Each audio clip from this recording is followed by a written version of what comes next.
오늘 이 아침 우리가 함께 묵상할 말씀은 요한복음 18장 28절에서 32절까지의 말씀입니다. 이 말씀 함께 읽고 오늘 우리에게 주시는 하나님의 말씀의 은혜를 함께 나누도록 하겠습니다.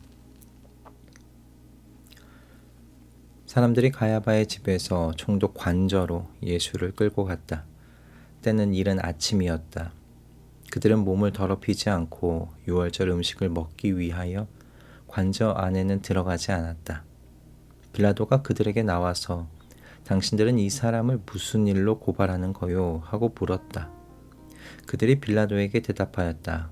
이 사람이 악한 일을 하는 사람이 아니라면 우리가 총독님께 넘기지 않았을 것입니다. 빌라도가 그들에게 말하였다. 그를 데리고 가서 당신들의 법대로 재판하시오. 유대 사람들이 우리는 사람을 죽일 권한이 없습니다. 하고 대답하였다. 이렇게 하여 예수께서 자기가 어떠한 죽음으로 죽을 것인가를 암시하여 주신 말씀이 이루어졌다. 아멘. 오늘 본문은 예수님께서 총독 빌라도에게 넘겨져 재판을 받으시는 이야기입니다. 그런데 넘겨지는 과정에서 유대 종교 지도자들에 대한 사도 요한의 고발이 참 의미심장합니다. 그리고 동시에 이들에 대한 이 경고가 성도인 우리에게도 저는 섬뜩한 경고의 메시지라고 생각을 합니다.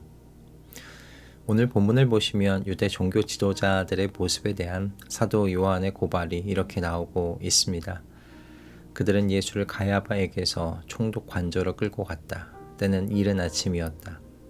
그들은 더럽혀지지 않고 유월절 음식을 먹으려고 총독 관저 안으로 들어가지 않았다. 당시 유대인들은 이방인의 집에 들어가면 의식적으로 부정하게 된다고 믿었습니다. 특히 유월절 기간에 부정하면 유월절 음식을 먹을 수 없었는데요. 유대 종교 지도자들이 이 율법에 철저했던 거죠. 이방인과의 접촉을 극도로 피하고 의식적인 부정함을 경계하면서 종교의식에 관한 진지함을 지금 보여주고 있는 겁니다. 외적으로 보면 겉모습으로 보면 정말 경건한 사람들이지 않을 수 없습니다. 그런데 이렇게 외적으로 경건해 보이는 사람들이 지금 무엇을 요구하고 있는지 여러분 보십시오. 유대 사람들이 그에게 말하였다. 우리에게는 사람을 죽일 권한이 없습니다. 여러분 이것이 무슨 말입니까? 그들은 예수님을 죽이려고 로마 총독에게 지금 넘기고 있는 겁니다. 그러면서 이렇게 이야기하고 있는 거예요. 우리는 사람을 죽일 수 없지만 당신은 죽일 수 있지 않습니까?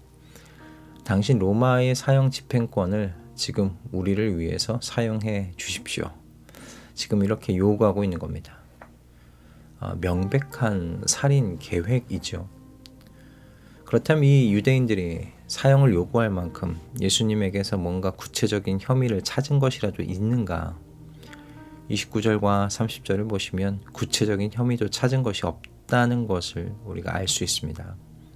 빌라도가 그들에게 당신들은 이 사람을 무슨 일로 고발하는 겁니까? 라고 묻습니다. 그러니까 구체적인 혐의가 무엇이냐고 묻고 있는 거예요. 그랬더니 뭐라고 이야기합니까?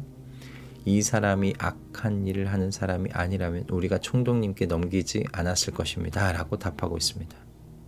그러니까 구체적인 혐의를 지금 말하지 못하고 있는 겁니다. 그저 우리가 총독에게 살인죄가 아닌 이상 이렇게 넘길 일이 없으니까 따지지 말아 주십시오. 이런 말과 다르지 않습니다. 여러분 이들은 지금 십계명을 위반하고 있는 중입니다. 출애굽기 20장 13절을 보시면 살인하지 말라는 가장 근본적인 계명이 나오고 있습니다.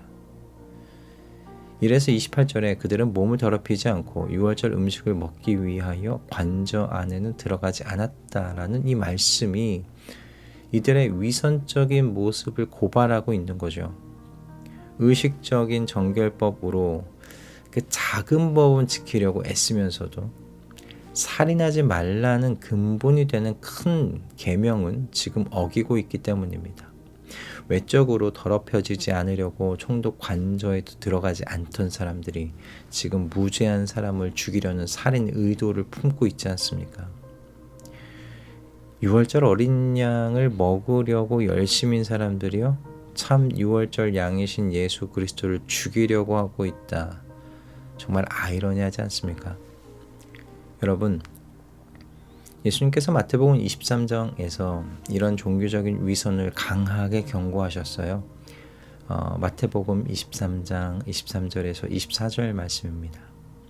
율법학자들과 바리새파 사람들아, 위선자들아, 너희에게 화가 있다.